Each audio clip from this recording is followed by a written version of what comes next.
ध्रुव जी महाराज को भगवान की कृपा मात्र सहज, मात्र और मात्र 6 महीने में ठाकुर जी की कृपा प्राप्त हो गई। 6 महीने में भगवान का दर्शन हुआ। बोलो नारायण भगवान की जय। भगवान की कृपा से जब ध्रुव जी के कपोल से शंख लगाया तो बहुत सुंदर ध्रुव जी ने प्रार्थना की, वंदना की। यम तपरविस्मवाचुमिमां प्रसुप्तां संजीवयत अखिल शक्तिधर सुधाम्ना अन्यस्य हस्तचरण श्रवणत्वगाधीन प्रणाम नमो भगवते पुरुषाय तुभ्यं। मैं आपको नमन करता हूँ। भगवान ने कहा कुछ मांग लो। बोले प्रभु पहले बड़ी इच्छा थी आपसे मांगने की, पर अब कुछ मांगने की इच्छा नहीं, अब तो आप अपने चरणों की भक्ति प्रदान कर दीजिए। बोले चलो ठीक है, तुम यहाँ भी राज्य करोगे और वहाँ भी राज्य करोगे। ये आशीर्वाद भगवान ने दिया। क्रम है, कई बार विस्तार से ध्रुव चरित्र बोला है, इसलिए हम नहीं बोल रहे हैं अभी इसको विस्तार से। ध्रुव जी के ही वंश में एक राजा हुए अंग, अंग के पुत्र हुए बैन, और बैन ने कर दिया सारा धर्म कार्य। बैन कोई धर्म नहीं करेगा। किस किस के घर में धर्म विरोधी लोग रहते हैं? ये क्या तुम कथा सुनते रहते हो? क्या तुम भजन करते रहते हो? क्या तुम तीर्थ जाते रहते हो? काहे तुम मंदिर मंदिर भटकते रहते हो? ऐसा कहने वाले किस किस के घर में है? हाथ उठा के ऊंचा करो। अच्छा, ये बात अधिकांश वो लोग कहते हैं जो शाम को पी के घुसते हैं घर में। समझ रहे हैं?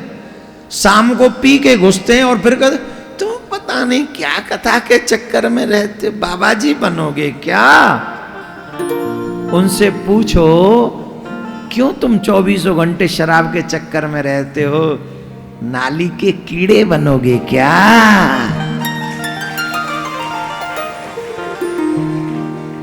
अरे हाँ, मजाक नहीं, शराब पीने वाला अगले जन्म में कीड़ा बनता है। नरक तो भोगना ही पड़ता है, शराब पीने वाले को कीड़ा बनना पड़ता है। अब ले बाबा बड़ा खराब है। बाबा खराब नहीं है। बताओ शराब बनती केस किससे है? क्या क्या बोलते इसको? अंगूर की रानी? कौन सी, किसकी रानी है जी? मुझे नहीं पता, कसम से कुछ ऐसे ही सुना है हमने, कुछ ऐसी रानी रानी कुछ होती है। ये हमने सुना है जौ को सड़ाया जाता है और अंगूरों को भी सड़ाया जाता है। सड़ा सड़ू के उसका रस निकाला जाता है, और जितना सड़ेगा उतना नशा चढ़ेगा। तो उसमें कीड़े पड़ते हैं कि नहीं पड़ते? जौ सड़ा के देखो, उसमें नशा कीड़े पड़ेंगे, और कीड़े पड़ेंगे तो कीड़े पिसेंगे, और पिसे हुए कीड़ों को पीने वाला पिएगा, और पीने वाला पिएगा तो फिर नाली में गिरेगा, और अगली बार फिर वही कीड़ा बनेगा। अगर कोई एक आध गलती से पीने वाला कथा में बैठा हो तो वो सोच रहा होगा क्या चक्कर है, हमारे ऊपर क्यों बोल रहे हैं? प्रसंग आ गया इसलिए बोल रहा हूं। आपको शायद ठाकुर जी सुधरवाना चाहते हैं, इसलिए आज आप आ गए। इसमें मेरा कोई दोष नहीं है, आपका अच्छा समय है जो शायद ठाकुर जी चाहते हो कि ना बहुत हुई अब भूल भुलैया, अपनी गलती सुधारो ना, अपनी गलती सुधारो। तो ये राजा बैन हुए, उन्होंने कहा कोई धर्म भरम नहीं होगा। संतों ने समझाया, वो माना नहीं। जब वो नहीं माना तो संतों की हुंकार से वो राजा नष्ट हो गया। तब संतों ने उस राजा बैन के अंग का दोहन किया, मंथन किया। उससे एक छोटा सा व्यक्ति निकला, बहुत छोटी सी हाइट का। तो उसको कहा निशित बैठो, तो वो बैठ गया। बड़ा अच्छा था, प्रणाम किया उसने। अच्छा तुम तो बड़े अच्छे हो भैया, जाओ तुम वन में जाके राज्य करो। तो उसे निषाद नाम से जाना गया। जंगल का राज उस निषाद को दे दिया गया। अब फिर उनके अंगों का दोहन किया गया, तो वहां से भगवान पृथु का प्रादुर्भाव हुआ। बोलो पृथु भगवान की जय। अब सुनना एक बात, आज जिस चीज के लिए मैं प्रसंग सुना रहा हूं वो बहुत महत्वपूर्ण है। सुनाऊं? बहुत कम समय बचा है कथा के लिए, अब थोड़ा ध्यान लगाओ। पृथु जी महाराज ने बहुत यज्ञ किए, बहुत यज्ञ,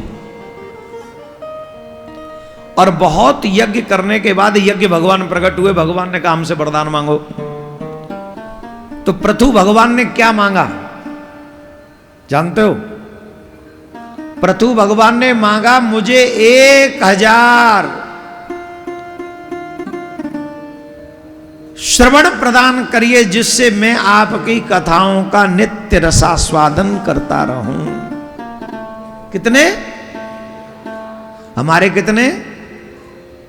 2। और 2 श्रवणों से भी 2-3 बार कथा सुनने के बाद हम सिद्ध हो जाते हैं। अरे वही तो ध्रुव जी, वही तो नारद जी हैं, वही तो कथा है, वही परीक्षित, वही। हम तो ये स्वयं सोचने लग जाते हैं। पर पृथु जी महाराज क्या मांग रहे हैं कि 1000 नित्य श्रवण प्रदान करिए। 1000। कोई क्या मांगता है? कोई भगवान से दुकान मांगता है, कोई भगवान से मकान मांगता है, और पृथु जी महाराज भगवान से कान मांग रहे हैं, श्रवण मांग रहे हैं, वो भी 1000। बोले क्यों? जब जब आपके भक्तों के मुख से, रसिकों के मुख से, संतों के मुख से आपके गुणानुवाद निकले तो एक भी शब्द, एक भी गुण, एक भी कथा मेरे इन श्रवणों से छूटनी नहीं चाहिए। इतना सामर्थ्य दे दीजिए। पृथु जी साधारण नहीं थे, साक्षात भगवान के अंश अवतार थे। और भगवान के अंश अवतार होने के बाद भी भगवान की कथाओं में इतनी रुचि उनकी होना। मैंने कल भी आपको कहा था, जब भजन में मन न लगे, कथा में मन न लगे, तीर्थ जाने को मन न करे, सत्कर्म करने को, दान पुण्य करने को मन न करे, तो समझ लेना मेरे पाप जग गए। मेरे पाप नहीं चाहते। और उल्टा इसके सब होने लगे, भजन में मन लगे, कथा में मन लगे, गंगा स्नान के लिए मन करे, तीर्थ जाने को मन करे, संत महात्माओं के चरण स्पर्श करने को मन करे, और दान पुण्य करने को मन करे, तो समझना ठाकुर जी का कृपा हो गया मेरे ऊपर। अब ठाकुर जी मुझे अपनाना चाहते हैं। बहुत अच्छे से ताली बजाई आपने, मैं मुझे बहुत प्राउड हो रहा है। अब मैं क्या दूं आपको? चलो एक कहानी दे देता हूं आज के समय की। शुरू में हमने क्या बोला था? डर लागे और हंसी आवे, अजब जमाना आया रे, धन दौलत ले माल खजाना, बैस्या नाच। ये धन तुम्हारे कल्याण का भी मार्ग हो सकता है और तुम्हारे विनाश का भी विषय बन सकता है। सिर्फ 5 मिनट और कथा सुन लें, फिर उसके बाद कथा पूरी करेंगे वामन भगवान के दर्शन के बाद। और फिर कल कृष्ण जन्मोत्सव धूमधाम से मनाएंगे ऋषि इस समय गंगा मैया के तट पर।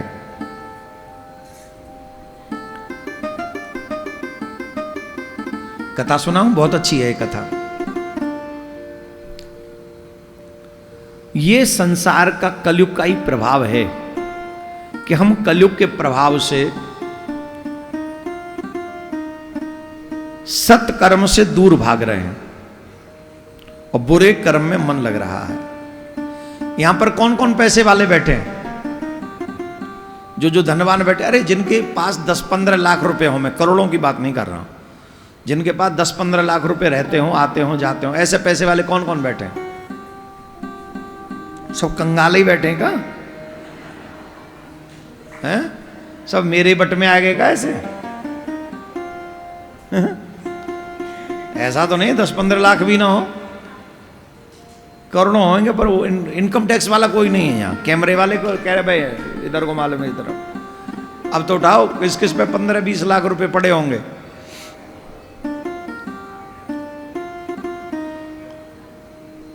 अच्छा, वो जितने रुपए हैं आपके अकाउंट में, क्या वहीं पड़े रहते हैं, कभी खर्च नहीं होते? बोलो होते हैं कि नहीं? कहां खर्च होते हैं ये सोचो। हैं? ब्याज पे आते हैं, ब्याज से पैसा आता है, खाओ खाओ। अरे हम ये नहीं करें, हम ये करें वो पैसा जो अकाउंट में है वो खर्चा होता है कि नहीं। अब खर्चा तो वो होगा ही, चाहे वो अच्छी जगह पे हो अथवा बुरी जगह पे हो। अच्छा, पैसा उतना ही है, पैसा उतना ही है और खर्चा होना ही है, रुकेगा नहीं, वो टिका नहीं रहेगा अकाउंट में। अब अगर वो अच्छी जगह नहीं लगा तो बुरी जगह लगेगा, बुरी जगह नहीं लगा तो अच्छी जगह लगेगा। ये बात समझ में आ रही है कि नहीं? पर संसार इस समय कलयुग की गिरफ्त में है। कलयुग की गिरफ्त में होने के कारण इसका क्या असर हो रहा है वो सुनो जरा ध्यान से, बड़ी अच्छी कहानी है। एक गांव में एक वो रहते थे जमींदार, बहुत अच्छे जमींदार थे, बड़ा धन था उन पे, बहुत धन था। पर उनके घर में एक समस्या थी, उनके घर में कोई संतान नहीं थी। कौन नहीं थी? संतान नहीं थी, बेटा बेटी कुछ नहीं था।